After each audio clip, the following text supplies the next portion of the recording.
madaxweynaha dowladda Puntland mudane Saciid Cabdullaahi Deni ayaa sheegay in wasiirro ka tirsan xukuumadda Puntland ay gaareen magaalada Addis Ababa ee dalka Itoobiya si ay dowladda dalkaasi ugala soo hadlaan sidii labada dhinac isaga kaashan lahaayeen in kastamka Tuurdibi uu si dhaqso ah u shaqo bilaabo. Madaxweynaha ayaa sheegay in wasiirka ganacsiga, warshadaha iyo maalgashiga Puntland oo uu heliyo wasiir ku-xigeenka wasaaradda maaliyadda ee Addis Ababa u tageen Itoobiya kala hadlaan sidii ay dhinacooda ugu diyaar garoobi lahaayeen. Dhinaca Puntland waxa uu sheegay madaxweynuhu in wasiirka maaliyadda Puntland maalmaha soo aadan tagi doono Tuurdibi si loo diyaariyo waxyaabaha ka dhiman kastamka ee dhinaca Puntland.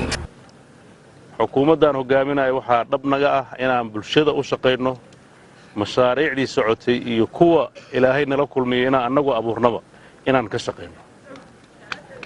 waxa maanta ama gaare ama ku socdo wafdi magaalada Addis Ababa, wasiirka ganacsiga iyo wasiir ku-xigeenkii maaliyadda oo ka soo hadlaya sidii dawladda Itoobiya iyo Puntland uga wada shaqeyn lahaayeen kastamka dhinacooda. dhinaceena kale wasiirka maaliyadda ayaa halka maraya oo Ilaahay idankiis dhowr bari ka bacd u gudbi doona halkaas si dhinaceena ay uga hirgasho inta naga dhiman dhinacyadeena. muddaan sugaynay labada daraf, laakiin waxaan goosannay wada hadalkiina inaan wadno, shaqadiina inaan bilowno. dhinaca kale madaxweynaha dowladda Puntland mudane Saciid Cabdullaahi Deni ayaa sheegay in qorshuhu uu yahay in dhawaan uu tago dalka Shiinaha si uu ugala soo hadlo madaxda dalkaasi maalgashi lagu sameeyo kaabayaasha dhaqaalaha Puntland oo uu ka mid yahay airportka magaalada Gaalkacyo. safarkeena Ilaahay idankiisa hadduu hirgalo China, waxyaabaha ugu waaweyn oo mashaariicdaas ay qaybta ugu weyn mudug ka leedahay oo airportka ayaa ka mid ah.